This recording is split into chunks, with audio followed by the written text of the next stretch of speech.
لوگوں کے پاس حق ہے کہ وہ جہاں چاہیں پراپرٹی خریدیں، یہ کوئی جرم نہیں، البتہ جرم پراپرٹی چھپانا ہے۔ ایسا کہنا تھا رہنما پی ٹی آئی بیرسٹر گوہر کا۔ شبلی فراز نے بھی اشرافیہ کے حوالے کر دیا گیا ہے۔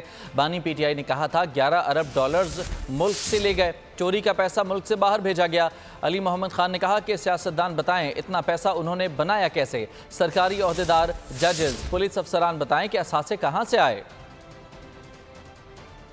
ضرور موجود ہے کہ اگر کوئی پاکستانی باہر ملک میں جرم کرتا ہے تو وہ پاکستان میں سزا ہوگی، لیکن یہ کوئی جرم نہیں ہے کہ آپ باہر انویسٹ کریں۔ البتہ یہ ضرور جرم ہے کہ اگر آپ اپنے پیسے کو اکاؤنٹ فار نہیں کر سکتے، اپنی پراپرٹی کو آپ ڈکلیئر نہیں کی ہوئی یعنی آپ نے چھپائی ہوئی ہے، پھر آپ کے خلاف کارروائی ہوگی۔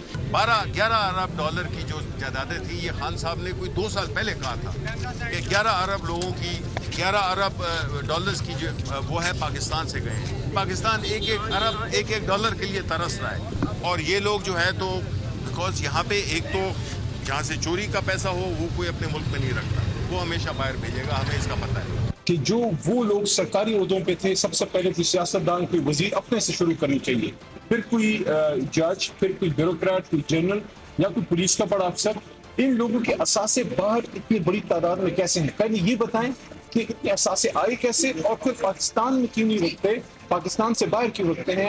آپ پاکستان میں کماتے ہیں لیکن پیسہ آپ باہر لے کے جاتے ہیں۔ کیا آپ کو اپنے ملک پہ، اس سسٹم پہ اعتماد نہیں ہے؟